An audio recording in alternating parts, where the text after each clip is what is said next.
পুকুরের পাড়ে বাঁশবন কিংবা আশশেওড়ার জঙ্গলে নয়, ভূতের আনাগোনা এখন ভোটার তালিকায়। বাংলার ভোটার তালিকায় বাংলাদেশি ভূতেদের আনাগোনা, অর্থাৎ অনুপ্রবেশ। তবে এ ভূত তো আর ভূত নয়, মানুষ। পূর্ব বর্ধমানের কাটোয়া বিধানসভার একাইহাট এলাকা 22 নম্বর পাটে ভোটার তালিকায় নাম রয়েছে 56 বছরের বিচরণ গাইনের। অথচ এই বিচরণ গাইন আদতে বাংলাদেশের নাগরিক। আজ থেকে নয়, গত 10 থেকে 15 বছর ধরেই থাকেন পদ্মাপাড়ের দেশে।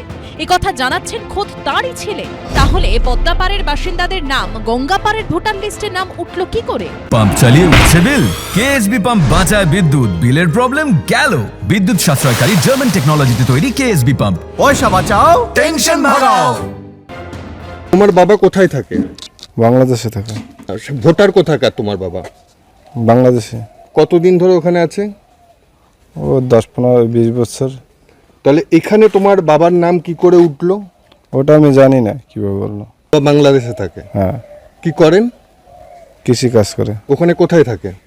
মাদারীপুর। এখন কি চাইছো তুমি? এখন আমি চাইছি আমারটা থাকুক, বাবারটা। আমি তো এখান থেকে ছোটকালে থেকে মানুষ হয়েছি, আমি তো এদেশেই থাকবো, এদেশেরই নাগরিক। বাবারটা কেটে দাও।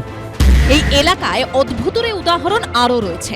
যেমন ভোটার তালিকায় নাম রয়েছে ভবতোষ বৈরাগী, পাশেই তার ছেলে হিসেবে নাম রয়েছে 33 বছরের অপু বৈরাগীর। অথচ ভবতোষ বৈরাগী বলছেন অপু তার কেউ হয় না। অপু বৈরাগী আছেন বাড়িতে? না। অপু বৈরাগী কোথায়? সে কোথায় আছে সেটাও জানি না। আপনার নাম কি? আমার নাম ভবতোষ বৈরাগী। ভবতোষ বৈরাগী মানে ভবতোষ বৈরাগী মানে হচ্ছে আপনি অপু বৈরাগীর বাবা? এইখানে তো দেখা যায় সেটা। তা আপনি কি প্রকৃত ওর বাবা? না, তাহলে কে হয় আপনার? অনেক দিন হয়ে গেছিল, আর অনেক দিন আগে চলে গেছে। কিভাবে কি করছে না সেটা জানি না। অপু কবে এসেছিল আপনাদের বাড়িতে? অনেক দিন, সেটা বলতে পারবো না তো কতদিন। কোথা থেকে এসেছিল? ও বাংলাদেশ থেকে। আমি চাইছি ওর নাম কাটিয়ে দেওয়া হোক। পূর্ব বর্ধমানেরই পূর্বস্থলীর কালেকাতলা 1 নম্বর গ্রাম পঞ্চায়েতের 187 নম্বর বুথের 109 নম্বরে সিরিয়ালে নাম রয়েছে ভৃগুরাম দাসের। অভিযোগ, বাংলাদেশের ভোটার তালিকাতেও নাকি নাম রয়েছে তার। ভৃগুরাম দাসের স্ত্রী স্বীকারও করে নিয়েছেন সে কথা।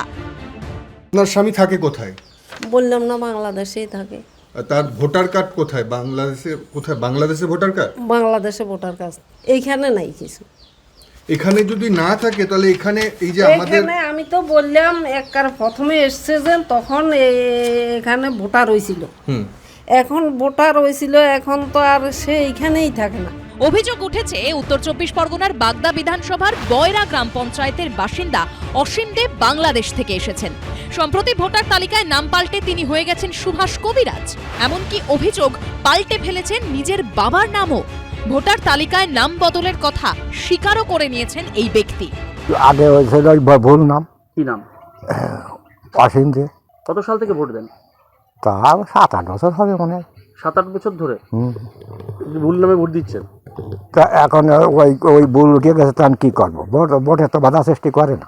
2024 সালে আপনার অসীম দে ছিল, এখন আপনি সুভাষ কবিরাজ হয়েছেন। বিডিও অফিসে একটা অভিযোগ হয়েছে যে আপনি ফেক ভোটার। আমার যাবিয়ে তো যা রেশন কার্ড যাবিয়ে তো সব দলিল টলিল সব, মিটারের কাগজ, ব্যাংকের বই সব সুভাষ কবিরাজ। আমি ফার্স্ট ম্যাজিস্ট্রেট দিয়ে এফিডেভিট করেছি।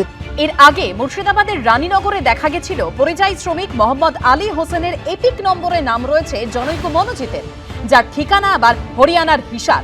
দক্ষিণ দিনাজপুরের গঙ্গারামপুরের বাসিন্দা সরকারি কর্মী তসলিমা মিয়া, তারও এপিক নম্বরে দেখা যায় গুজরাটের এক বাসিন্দার নাম রয়েছে।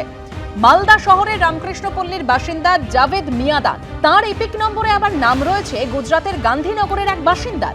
একই এপিক নম্বরে 2 ভোটার হলো কিভাবে, এটাও বড় প্রশ্ন। রানা দাস ও সমীরণ পালের রিপোর্ট, এবিপি আনন্দ।